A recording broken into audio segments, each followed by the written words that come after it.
ஒரு வாழ்க்கையில் பெண்ணுக்கு ஏற்படக்கூடிய ஒரு பெரிய விஷயம் அப்படிங்கிறது தாய்மை, கருத்தரித்தல், அந்த தாய்மையை அனுபவித்தல், அதுக்கப்புறம் அந்த குழந்தையை பிரசவித்து அதை வளர வச்சு அது கண்ணுக்கு நிறைவாக வந்து நிற்கும்போது இருக்கக்கூடிய நிறைவுங்கிறது வந்து வேறு எதுவுமே பெருசாக வந்து ஈக்குவல் பண்ண முடியாது. ஸோ இது நடக்காதவங்களுக்கு one of the main problems வந்துட்டு ரெக்கரண்ட் ப்ரெக்னென்சி லாஸ். அதாவது குழந்தை இன்மைங்கிறது வந்து ரெண்டு விஷயம். ஒன்று, குழந்தைய நிற்க மாட்டேங்கிறதுன்றது. இன்னொரு விஷயம், குழந்தை நிற்கிது ஆனால் அது அடுத்தடுத்து வந்து அபார்ஷன் ஆகிடுது, மிஸ்கேரேஜ் ஆகிடுது, கருச்சிதைவு ஏற்படுது. இதுக்கான பல டெர்மினாலஜிஸ் வந்து இருக்குது. நம்ம மிஸ்கேரேஜ் அல்லது கருச்சிதைவுங்கிறத பார்க்கலாம். ரெக்கரண்ட் மிஸ்கேரேஜ் அப்படின்னா என்ன அப்படின்னா, 2 முறை அல்லது 2 முறைக்கு மேற்பட்ட அளவு இந்த ப்ரெக்னென்சி லாஸஸ் நடந்துகிட்டே இருக்கிறது. அப்போ என்ன காரணம்னு பார்க்கணும். ஹஸ்பண்ட் சைடில் ப்ராப்ளம் இருக்கா, இல்லை அவங்க ஒய்ஃப்க்கு ப்ராப்ளம் இருக்கா? இப்போ இதுக்கு பல காரணங்கள் இருக்குது. இது எந்த ஸ்டேஜில் ஏற்படுதுங்கிறதையும் வந்துட்டு அந்த மகப்பேறு மருத்துவர் பார்ப்பாங்க. ஸோ இந்த ஃபஸ்ட் ட்ரைமஸ்டர் லாஸஸ் அப்படின்னு எடுத்துக்கும்போது முதல் 3 மாதங்களுக்குள்ள, அதாவது 12 வாரங்களுக்குள்ளே இருக்கக்கூடிய ப்ரெக்னென்சி லாஸ். செகண்ட் ட்ரைமஸ்டர் லாஸுங்கிறது 12 வாரங்களுக்கு அப்புறமா ஏற்படக்கூடிய அடுத்த 3 மாதங்களில் ஏற்படக்கூடிய ப்ரெக்னென்சி லாஸ். இன்ட்ராயூட்ரைன் டெத் அப்படிங்கிறது வந்து பார்த்திங்கன்னா அது வந்து லாஸ்ட் ட்ரைமஸ்டரில் ஏற்படும். வழக்கமாக அந்த 28 வாரத்துலேருந்து இருக்கக்கூடிய 40 வாரம்ங்கிறது ஒரு ப்ரெக்னென்சி கணக்குன்னா அது ரொம்ப துரதிருஷ்டம். ஏன்னா குழந்தை வந்து நல்லாவே ஃபுல்லாக வளர்ந்துருக்கும்.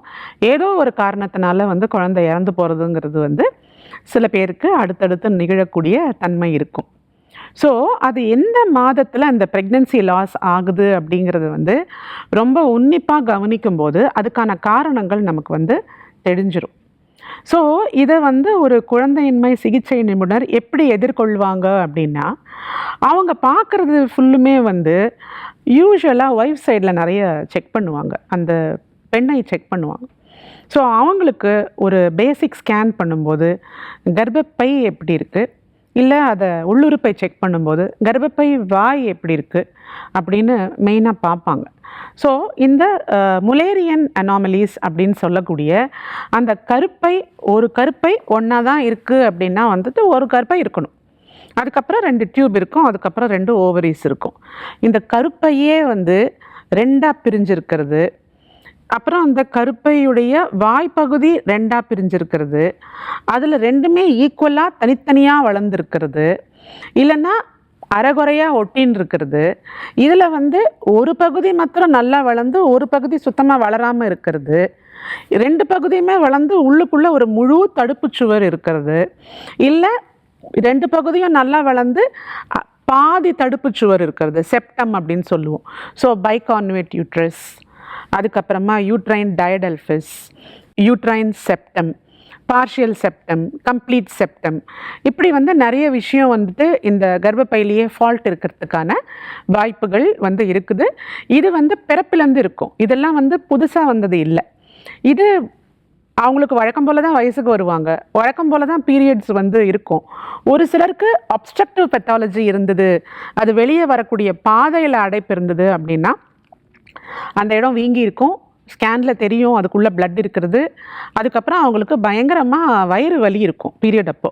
இதெல்லாம் வந்து ஒரு டீனேஜ்லேயே வந்து கண்டுபிடிச்சிட முடியும். இந்த மாதிரி வலி துடிச்சு போயிடுவாங்க அந்த சின்ன பெண்கள். ஸோ அப்போ பண்ணும்போது தெரிஞ்சிடும். அப்போ அதுக்கெல்லாம் கரெக்டிவ் சர்ஜரிஸ் இருக்குது. ஒரு சிலருக்கு வந்து இந்த ப்ரெக்னென்சி லாஸ் ஆகிற வரைக்கும் இந்த மாதிரி அந்த கருப்பையில் வந்து ஃபால்ட் இருக்குதுங்கிறது வந்து தெரியாது. ஸோ மேற்கொண்டு ஸ்கேன் பண்ணும்போது 3D அல்ட்ராசவுண்ட் பண்ணும்போது நல்லா தெரியும், எம்ஆர்ஐ பண்ணும்போது ரொம்ப தெளிவாக தெரியும். சிலது ஃபிசிக்கல் எக்ஸாமினேஷன்லேயே வந்துட்டு இந்த கர்ப்பப்பை வாய் பகுதி 2ஆக பிரிஞ்சிருந்ததுன்னா கண்ணிலேயே வந்து எங்களால் அந்த இரட்டை குழாய் மாதிரி இருக்கும், அந்த மாதிரி இருக்கக்கூடியது தெரிய ஆரம்பிக்கும். ஸோ கருப்பையில் ஏதாவது ப்ராப்ளம் இருந்து அதனால தான் கருச்சிதைவு ஏற்படுதான்னு பார்க்குறது தான் வந்து ஒரு ஃபர்ஸ்ட் இன்வெஸ்டிகேஷனாக இருக்கும். அது கூட வந்துட்டு வேறு ஏதாவது ரத்தத்தில் இருக்கக்கூடிய கோளாறுகள், ஹார்மோன் ப்ராப்ளம்ஸ் எதுனா இருக்கா, டெஃபிஷியன்சிஸ் இருக்கா, இம்பேலன்சஸ் வந்து இருக்கா, ஏதாவது ஏற்ற குறைவு ஏதாவது ஒரு விஷயம் அதிகமாகி ஒரு விஷயம் குறைவாகி, அதாவது உடம்புல எல்லாமே சீராக இருந்தால் தான் ஏற்றத்தாழ்வு எதுவும் இல்லாமல் அந்த ப்ரெக்னென்சி வந்து கரெக்டாக மெயின்டைன் ஆகிறதுக்கு அந்த ஏற்றத்தாழ்வு இல்லாத ஒரு நிலை நமக்கு வந்து தேவைப்படும். ஸோ இந்த ப்ராப்ளம்ஸ் இருந்தாலும் இந்த மாதிரி இருக்கிறதுக்கான வாய்ப்புகள் வந்து இருக்குது. இம்யூனலாஜிக்கல் ஃபேக்டர்ஸுங்கிறது ஒன் மெயின் ரீசன்.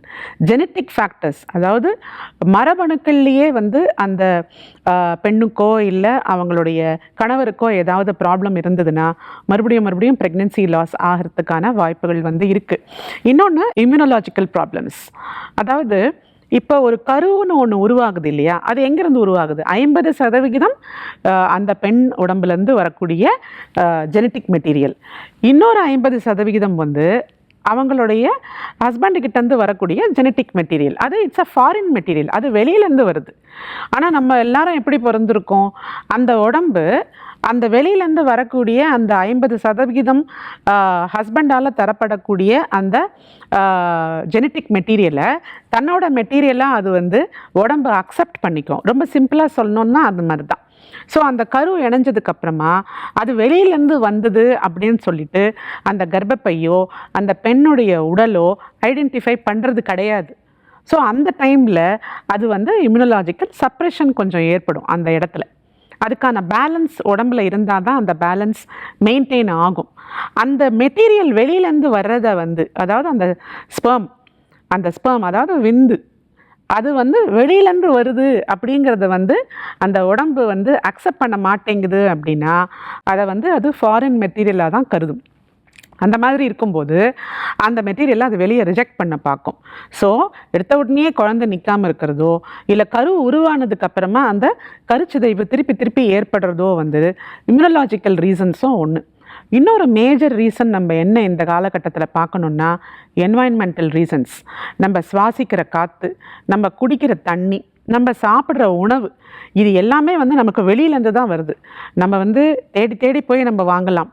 ஆனால் நமக்கு நிஜமாகவே அதெல்லாம் எங்கே விளைவிக்கிறாங்க, எப்படி விளைவிக்கிறாங்க, அதில் ஃபர்டிலைசர் போடுறாங்களா, பெஸ்டிசைட் போடுறாங்களா, இன்செக்டிசைட் போடுறாங்களா, அது எவ்வளோ நாள் வெளியில் ஊறிக்கிட்டு இருக்குது, எந்த மார்க்கெட்டுக்கு அது வருது, அதை எடுத்துகிட்டு வந்து எத்தனை நாள் நம்ம ஃப்ரிட்ஜில் வச்சுருக்கோம், அதை கொண்டு வந்து நல்ல சமையல் பண்ணி மறுபடியும் தூக்கி ஃப்ரிட்ஜில் வச்சு திருப்பி ரீஹீட் பண்ணி மறுபடியும் பிளாஸ்டிக் கவரில் போட்டு வச்சு ஒரு பிளாஸ்டிக் டப்பாவில் எடுத்துகிட்டு போயிட்டு திருப்பி கொண்டு வந்து வச்சுன்னுட்டு அந்த உணவு முறையும் அந்த நீர் அருந்துதலும் இல்லை ஏதாவது பருகும் பானங்களும் மறுபடியும் ஏதோ ஒரு சுழற்சிக்கு ஆளாகி அதுக்குள்ளே இருக்கக்கூடிய EDC எண்டோக்ரைன் டிஸ்ரப்டார் காம்பவுண்ட்ஸ் அப்படிங்கிறது எங்களால் மெஷர் பண்ண முடியறதில்ல. இதுக்கு டெஸ்ட் இல்லை. ஒரு ஹீமோக்ளோபின் மாதிரி பார்க்குறதுக்கோ இல்லை ஒரு பிளட் சுகர் மாதிரி பார்க்குறதுக்கோ வந்துட்டு இதுக்கு வந்து ஃப்ரீலி அவைலபிள், நம்ம போய் செக் பண்ணிக்கிற மாதிரியான tests are not yet available to us. So இந்த காம்பவுண்ட்ஸ் எல்லாம் என்ன ஆகுது, எஸ்பெஷலி இந்த அர்பன் ஏரியாஸில் நகர வாழ்க்கைக்கு உட்படுத்தப்பட்ட நாம் இது ஃபுல்லாக வந்து உடம்பு நிறைய வந்து சேர ஆரம்பிக்குது. மைக்ரோ பிளாஸ்டிக்ஸ் எவ்வளோ அளவுக்கு நமக்கு ஆப்வியஸாக தெரியாது, ஆனால் இது வழியாக மாத்திரம்தான் இந்த மைக்ரோ பிளாஸ்டிக்ஸ் நம்முடைய உடலில் சேருது. இந்த ப்ரெக்னென்சி லாஸஸ்க்கு இதுவும் மெயின் காரணம், குழந்தையின்மைக்கு இதுவும் மெயின் காரணம். அஃப்கோர்ஸ் இது வந்து மற்ற விஷயங்களையும் ஏற்படுத்துது.